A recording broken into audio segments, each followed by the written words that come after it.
Okay, Oval fans. So, this week's episode, Season 3, Episode 20, entitled The Vendetta.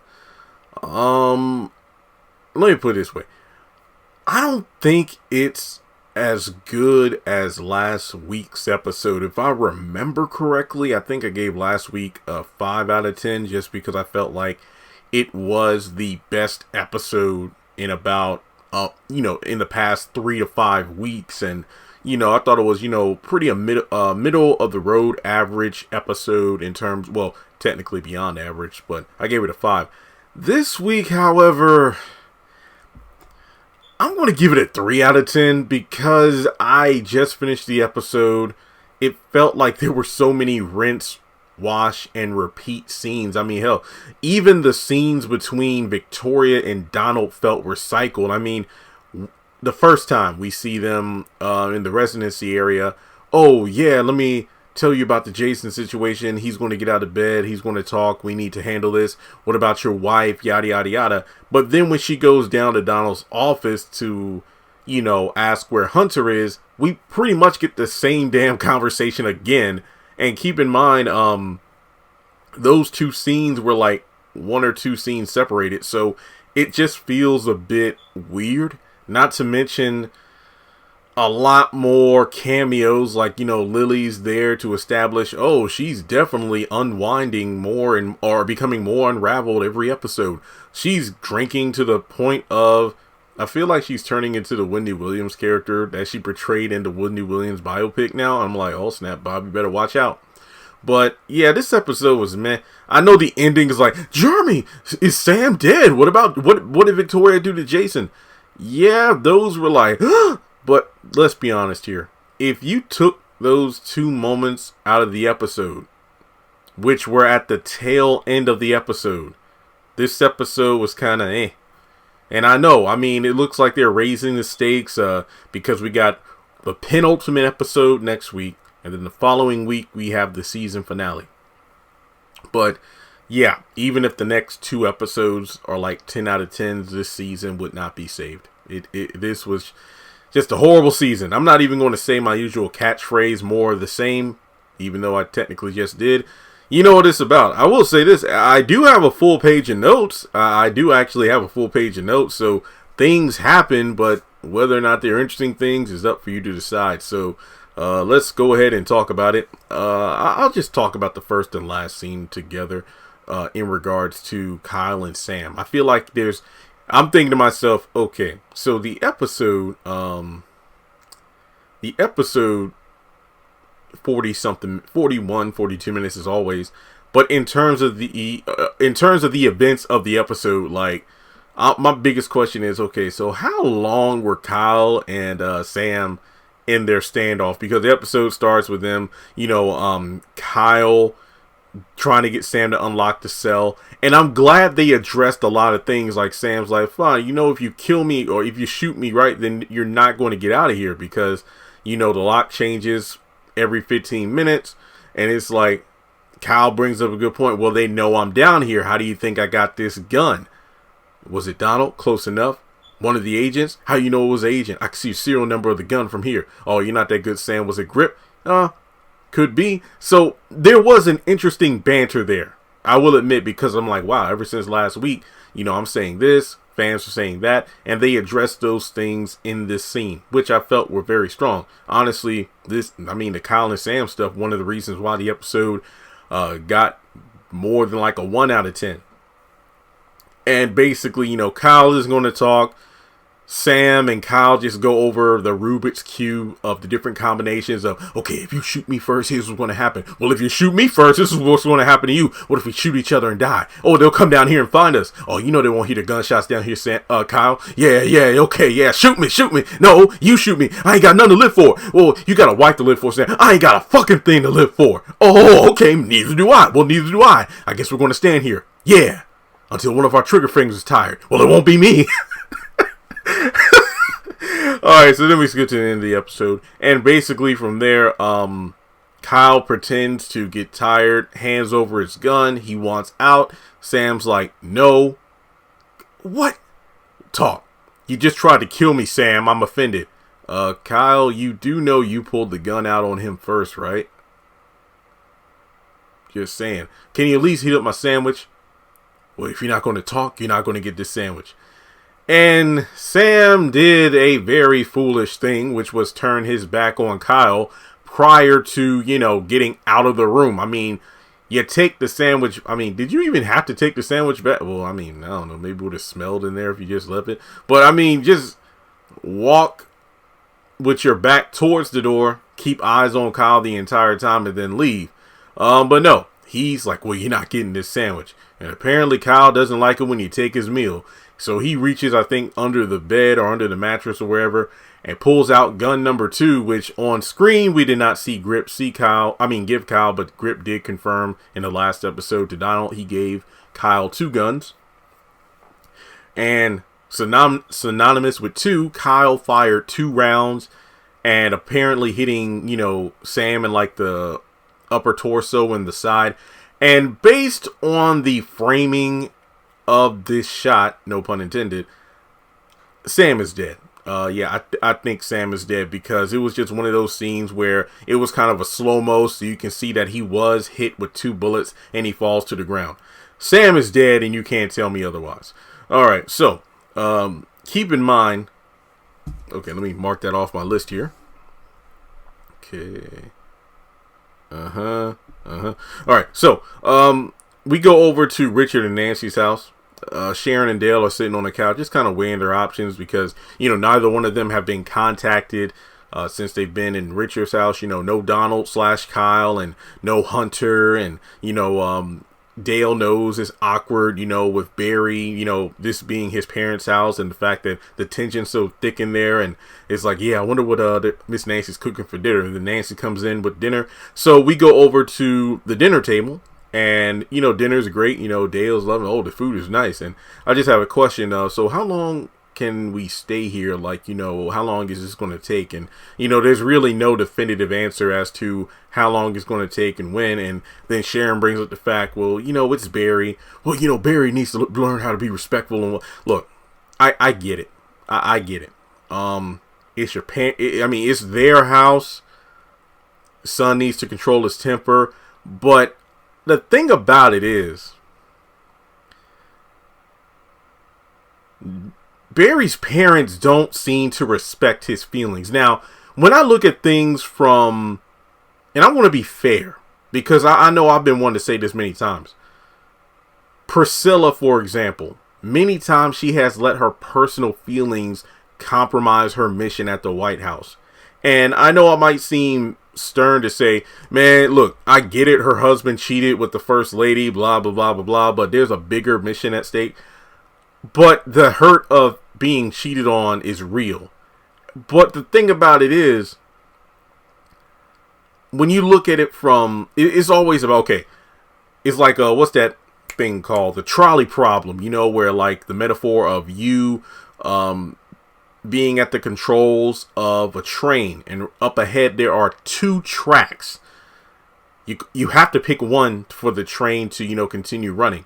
You either pick the track that has 1 person tied up, or you pick the track that has like 5 people tied up. So the easy answer, or there's no easy answer, because regardless you kill someone, it's like, okay, do I pick the trail that only has 1 person that'll be sacrificed, or do I pick the trail that has 5? It's like, you don't know if the 1 person is like, a good person, and then the 5 people are criminals and whatnot. You just have to make a decision right then, right there.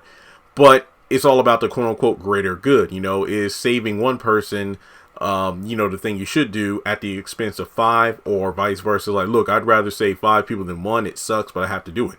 When I look at the decisions that Priscilla makes, it's like, look, I get it. You're hurt, but you compromising this mission is jeopardizing our chances of bringing down this entire administration. Because you got cheated on and you're hurt, you're jeopardizing a mission that could save who knows how many other people from experiencing what you've been through.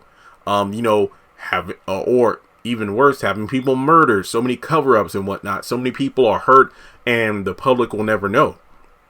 But when I look at it from the Barry perspective, yeah, he's gotten scorned twice. The fact that his mother brought his baby mama up in there, and then that led to his child getting abducted, and you have Richard allowing Sharon and her band of followers, so to speak, which includes her, I guess, current lover. I don't really know what her and Kareem are, but basically,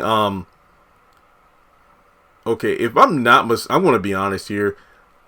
I've forgotten, but I think she called off that quote-unquote engagement. I think she did. I honestly, yeah, I think she did, because I remember saying when she took off that ring, I'm like, why the hell would Kareem still let her stay there? I don't know. But it's just, nobody's talking about, okay, the whole thing is like, Sharon's talking about, yeah, well, you know, your son, and yeah, you know, well, he's going to be respectful. And yeah, he needs to change, you know, his attitude and whatnot.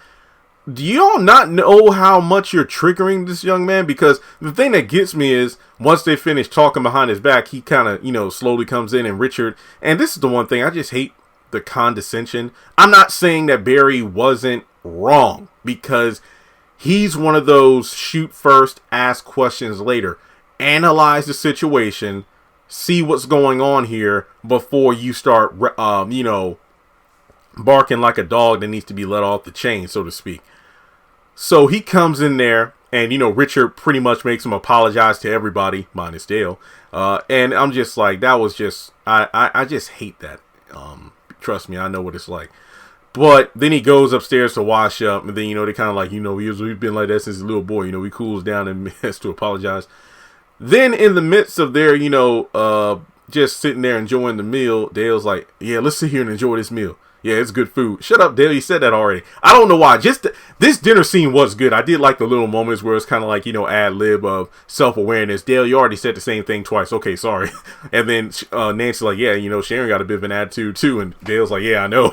But Kareem comes over, and Richard goes to answer the door, and basically he's there to talk to Sharon, but Richard knows something's up, so he's like, no. Why don't you come on to the table and join us for dinner? And then, what about your son? Oh, don't worry about him. And as soon as they both come around the corner, it's like, oh, what the?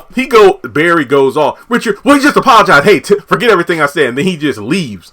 Yeah, I don't really blame him. Then Richard goes after him, which, honestly, this episode should have showed us what happened next. But, I'll tell you one thing. If I were Barry, I would have went upstairs, packed a suitcase, and got the hell out of there. Like, don't leave without go back upstairs. You know, don't even say anything. You'd be like, wait, I would have been like, Mom, Dad, what's he doing here?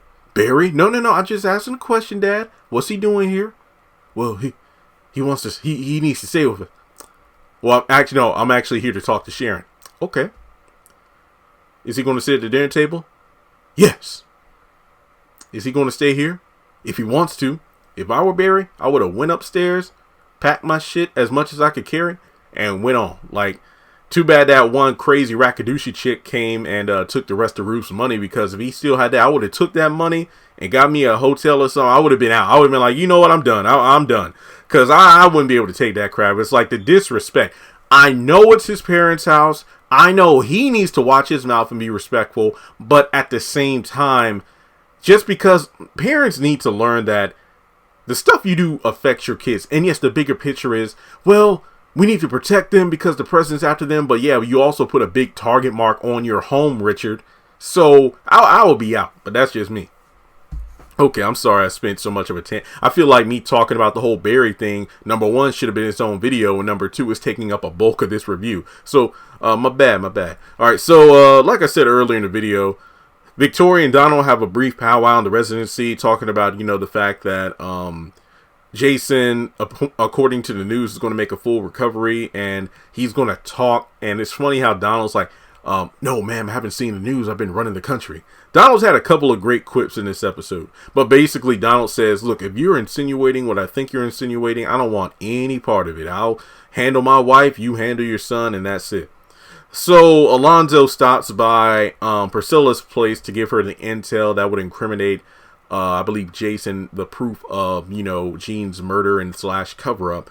And then he also brings up the fact that, there's something going on with Alan, who suspects that the press secretary, Ellie, his girlfriend, wasn't really I guess you could say, randomly killed, that somebody in the White House has something to do with it. And Alonzo was like, hey, don't get involved, because like now it's like, I shouldn't even told you that shit, Priscilla. And then Priscilla's like, no, we are going to bring them down. You're doing the right thing. So just text me the address and that's it.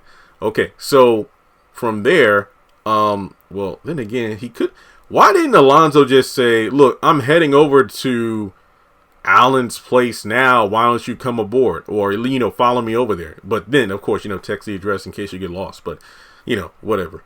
But they get over to Alonzo. Well, first Alonzo goes in first to talk to Alan and confronts him over the fact there's footage of you going into the Oval, and I know you had that gun. Alan denies all of it. Alonzo tells him, quit the drinking, stop doing stupid stuff that will ruin your life, and hey, somebody wants to talk to you. So Priscilla comes in as Alonzo leaves, and basically they have a sit down, and Priscilla reassures him that, look, you might think I'm a cook or something, but my husband, First Lady slept with him. Oh, you have a vendetta, huh? And you do too, because you believe that, hey, they killed your girlfriend. Oh, earlier Alonzo tells Priscilla, like, look, I went in the back alley, and to be honest, it seems strange to me too that the bullet was so precise. It must have been some sort of setup. So from there, Alan, like Kareem, is like, man, what can you do? He's like, look, we're just small. We don't have any position. We don't have any power. Look, we're working with some people as a team. We have a lot of evidence piled up, and if you come aboard, we can bring them down. So she sits down to tell him everything she knows, and then of course he said he would do the same. So things are starting to look up, but then again, remember, this is the Oval. This is going to fall apart soon enough. All right, so brief stop to the hotel. Bobby and Max get back. Max is still a funny asshole. Bobby's like, would you give it a rest? Lily is unraveling, as I said earlier. At this point, look, 3 people messaged me last night saying, wow, Jeremy, it's been a month and Lily's hair is still wet. What can you do? Apparently, this woman has been drinking like a sailor because of the fact that she wants her life back. She's tired of being locked up all day. Welcome to quarantine, honey. All right, so Max tells Bobby to talk to Lily because he notices the huge bottle that's now empty, meaning that this chick has been drinking so much, and it is just same old thing. When am I going to get my life back, Bobby? I want to wake up in the morning, have my avocado toast, go to the office, get back to normalcy. I get that you aren't cut out for this, and I'm not undermining what you've been through, Lily, but there's a lot bigger things going on than an avocado toast, even though I'm not surprised why. Couldn't you call room service to get some brought to you or something? I'm just saying, but I don't know. And, she doesn't want to give up the bottle. She doesn't want Bobby to look at her, to touch her. It's like, well, fine, Max.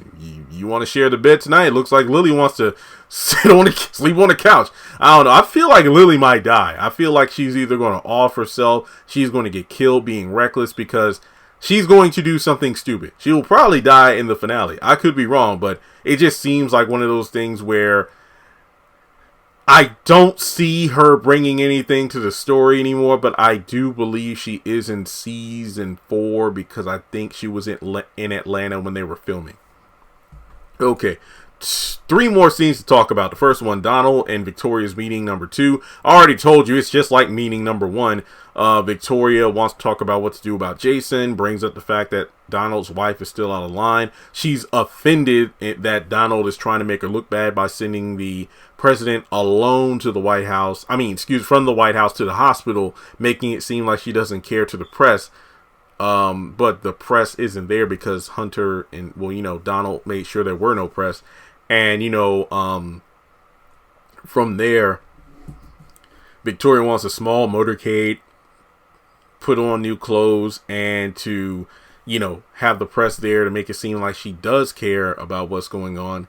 And apparently Donald knows where Lily is because the vice president has them at a hotel, and the hotel owner is his biggest donor, and it's also, in Donald's pocket, so to speak. So Donald knows exactly where the vice president is hiding out his evidence crew. So, Now, on top of that, that leads to the hospital scene. Victoria arrives, and yet again, it's a clash of egos between Victoria and Hunter about, their son and who really cares, the fact they don't care. And, well, she did make a good point about Hunter. It's like, you don't care about being a father. You don't care about your son while he's alive. He is alive, Victoria. Well, he's clinging to death. So it's like, only when he's on his deathbed, pun intended, you decide to slow down, stop what you're doing, and look after your son. But in reality, you're only here for the cute nurse because apparently Hunter put her back on staff after Victoria got rid of her.